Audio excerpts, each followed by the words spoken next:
Com a internet mais presente na vida das pessoas e de cada vez mais pessoas, os crimes cibernéticos têm se tornado cada vez mais comuns. Porém, na última quarta-feira, um deles ganhou bastante destaque e causou aí um certo alvoroço por se tratar da invasão de contas no Twitter de algumas das pessoas mais importantes do mundo dos negócios, da política e também da música. Como esse foi um ataque sem precedentes, tanto considerando a escala quanto a maneira e principalmente a maneira como ele foi feito, no vídeo de hoje a gente quer explorar o quão pior esse ataque efetivamente poderia ter sido, mas principalmente o quão importante é que a gente fique cada vez mais atento às nossas redes sociais ou a qualquer plataforma que a gente se cadastre, forneça nossos acessos, inclusive se pautando em um aprendizado recente da própria V4 Company. Ainda há muitas perguntas sem respostas sobre esse ataque que atingiu algumas contas bastante relevantes do Twitter, como a conta de Joe Biden, que é um principal concorrente aí do Trump às eleições presidenciais dos Estados Unidos, Jeff Bezos,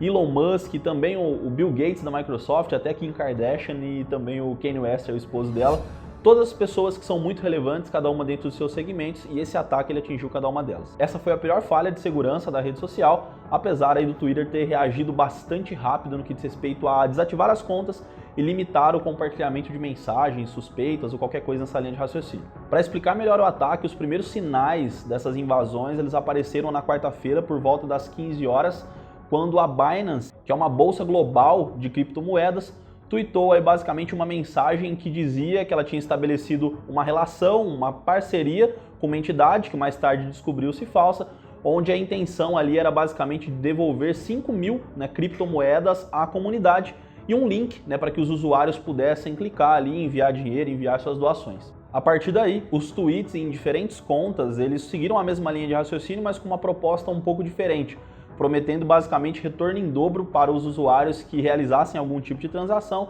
e aí de novo seguindo de um link para que eles pudessem concluir essa ação. Considerando o alcance das contas que foram invadidas, estima-se basicamente que 350 milhões de pessoas tenham sido impactadas pelas mensagens. Isso acabou resultando aí em cerca de 386 transações, o que gerou para os hackers, para esse golpe como um todo, cerca de 13 bitcoins, o que nas nossas cotações hoje daria algo próximo de 650 mil reais. O FBI lidera as investigações e a ideia deles por enquanto, e também a justificativa do Twitter, é que todo esse ataque, todo esse golpe ele tenha sido feito com base em engenharia social, usando funcionários que tinham acesso a esses sistemas de uso interno da plataforma. Apesar da situação já ter sido controlada, muitas perguntas ainda não têm resposta, mas independente disso, o que é unânime para todas aquelas entidades e pessoas, especialistas que avaliaram essa situação, é de que esse ataque ele poderia ter sido sim muito pior, principalmente se os hackers tivessem algum tipo de motivação ou de inclinação política. O Twitter ele se tornou uma das principais redes sociais de algumas das pessoas mais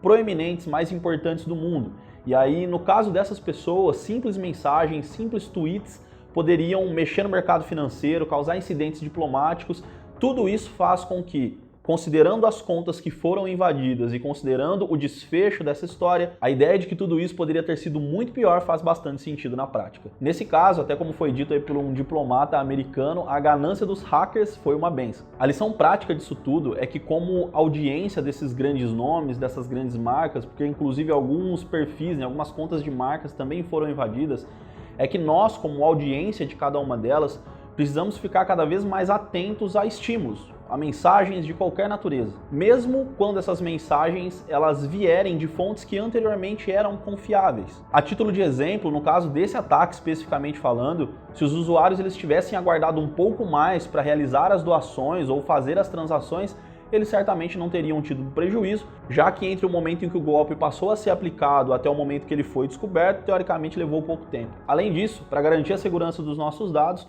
obviamente todo cuidado é pouco, e a maioria das plataformas, das redes sociais, elas oferecem sistemas de dupla verificação, além de alertas, de enviar alertas para o usuário principal quando alguma modificação for feita ou qualquer coisa nessa linha de raciocínio, que são features que na maioria das vezes a gente ignora e negligencia e que no final das contas podem fazer total diferença. Nessa mesma linha de raciocínio, e até para corroborar um pouco do que a gente está trazendo aqui, a gente quer citar um aprendizado recente da própria V4 Company. Como a gente está sempre buscando novas soluções e novas ferramentas para incrementar o nosso processo, a gente buscou e encontrou uma plataforma que a proposta era fornecer insights através de inteligência artificial, fornecer insights para otimização de campanhas nas redes sociais, nesse caso especificamente Facebook. Como era de se esperar e como é bastante comum para plataformas desse gênero, para poder executar as leituras, as análises e fornecer os insights para a gente, ela precisaria de acesso, de algum nível de privilégio de acesso aos nossos gerenciadores de negócio, aos nossos gerenciadores de anúncio por consequência. E a princípio, como nada nos pareceu suspeito, a gente deu sequência no processo. Cerca de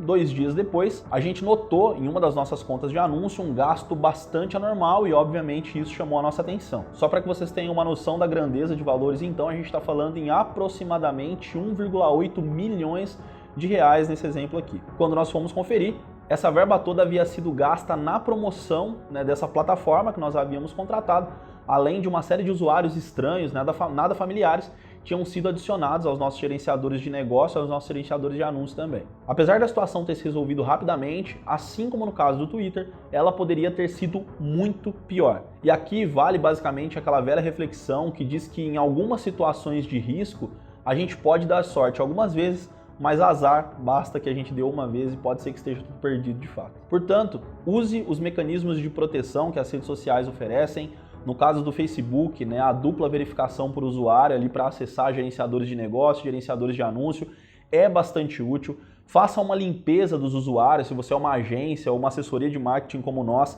e tem ali uma série de usuários que trabalham dentro desses gerenciadores, faça uma limpeza, né, e uma análise constante de quem acessa e qual o nível de privilégio que cada uma dessas pessoas vai ter, porque obviamente fazer isso pode parecer cuidado demais, em alguns casos pode soar até como redundância, mas sem dúvida nenhuma é fundamental para garantir que você tenha segurança. E aí de novo, sorte a gente pode dar várias vezes ao longo de algum tempo, mas azar a gente tem que dar às vezes uma vez só para que a gente perca tudo. E na prática, tudo isso pode acabar custando muito caro. Aqui na descrição desse vídeo, a gente vai deixar alguns links para você entender em mais detalhes o que tem acontecido com o Twitter. Essa é uma história bastante longa que tem se desenrolado aí em várias nuances. Além disso, a gente vai deixar também o nome e as informações da plataforma que nós contratamos e que causou todo esse prejuízo, que causou todo esse estrago, para que obviamente você não caia nessa assim como nós caímos. Se você acredita que esse vídeo trouxe um conteúdo relevante, vai fazer com que você se mantenha alerta para questões que aparentemente parecem simples, mas que podem fazer total diferença, compartilhe ele com mais pessoas para as quais você acredita que ele vai agregar e vai gerar esse mesmo valor. Não deixe de comentar aqui abaixo qual a sua opinião, tanto para se você concorda com o que a gente trouxe, quanto para se você discorda. E a gente, obviamente, está sempre aberto ao bom debate. Não deixe também de curtir o nosso canal e de acompanhar todas as segundas-feiras, às 19 horas, o V4 News, falando sobre política, economia e negócios. Meu nome é Gabriel Robiati, eu sou o Equity Partner da V4 Company e o nosso negócio é vender o seu.